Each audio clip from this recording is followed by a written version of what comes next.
Hello everyone, Crimson Guy here for Extreme Gear Labs, and today on the Sonic Riders DX Workshop, I'm going to be joined by Nadevan and Ludiyolo to talk about exactly how characters affect the game and whether or not they really make a difference.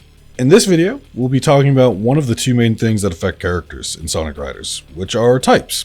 For those who don't know, in Sonic Riders there are 3 types which grant special abilities and change stats for each character. You gain air whenever you use one of your type abilities, and each character can naturally have up to 1 type. Keep in mind that while some of the stuff we'll be talking about applies to all versions of Sonic Riders, this video is focused specifically on Sonic Riders DX version 1.0. Be sure to look for this logo in the top right corner of the screen. Every time it appears, it means we're focusing on DX.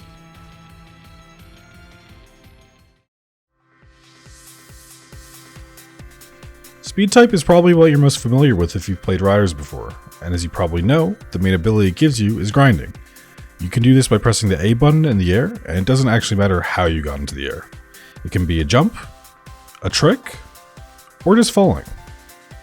It's pretty common for new players to think that you have to time the A press, but this just isn't true. Pressing A anytime in the air will put you in the state until you latch onto a rail or you land, and once you get onto the rail, you'll move along it at high speed. The speed of each rail is unique to that rail, and sometimes it's not strictly faster than just not taking it. On stages like Ice Factory, you'll sometimes be met with a choice where it'll be faster to not take the rail, but you might need the air. There's also some cases, Ice Factory is also a good example for this, where one rail might be useful, but the later rails in that chain just aren't useful at all for any reason. Just keep in mind that you need to be above a rail to latch on. But what if I told you the best part of a rail is getting off? In Sonic Riders DX, almost every single rail in the game has been sped up dramatically. Add this to the fact that boost chaining is significantly more powerful in the mod, and you've got a way to gain huge amounts of speed near instantly.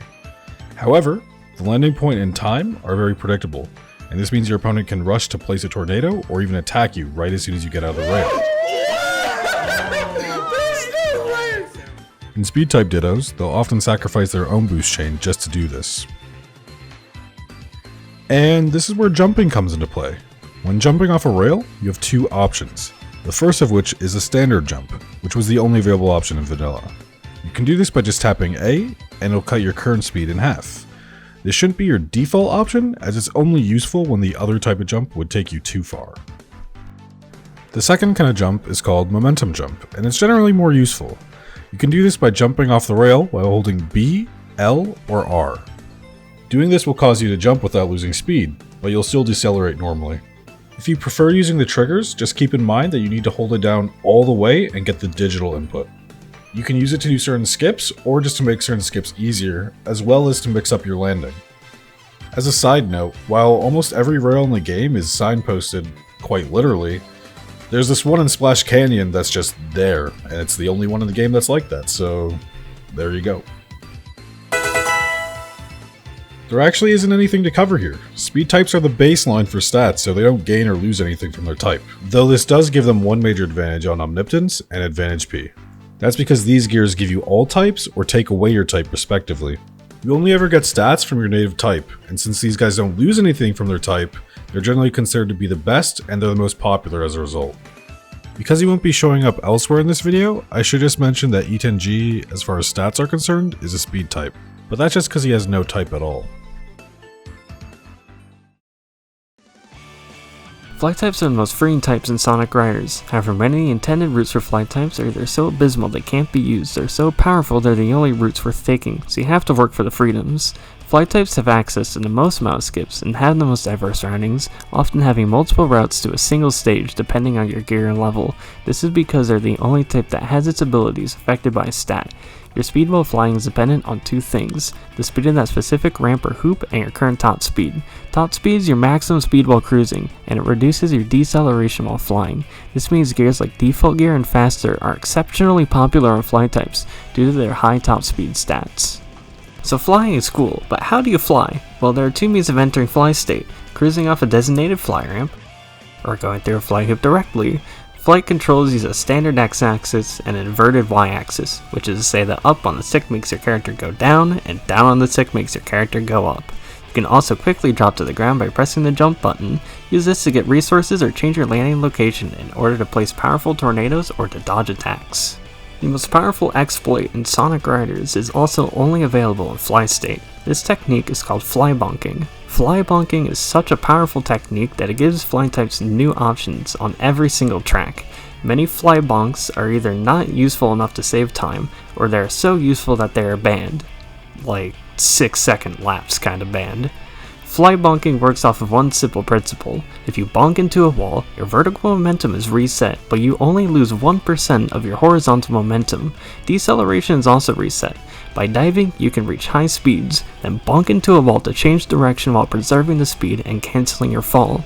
Remember, your maximum dive speed is based off of your maximum top speed, so using gears like default gear and fastest will help make fly bonks easier and more consistent.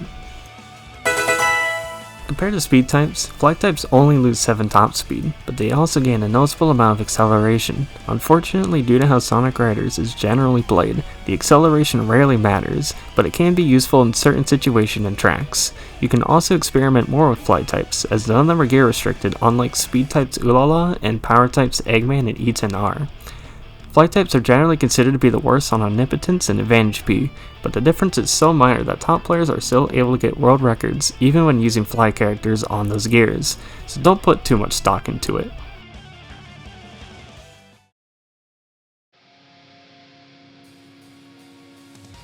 Power types, also known to be the black sheep of the bunch.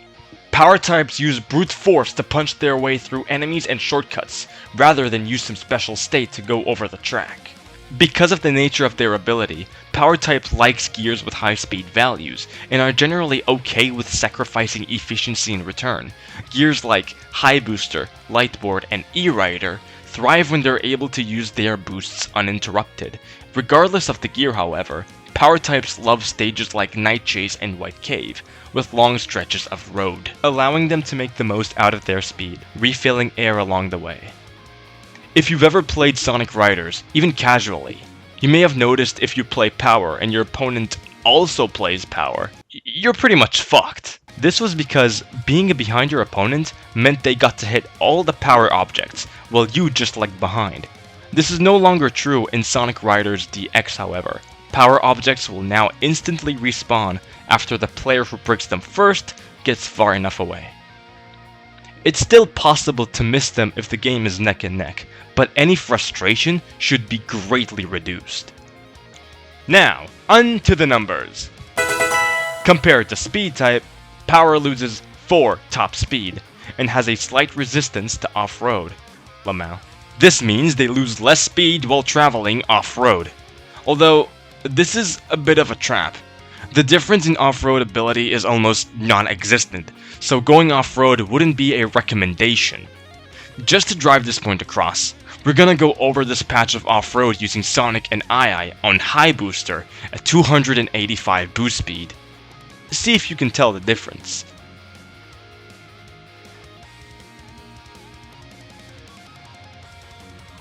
Thanks for watching, guys. Our next video will be covering character classes and attacks, so join the Discord and subscribe to be notified when that or any other videos go live.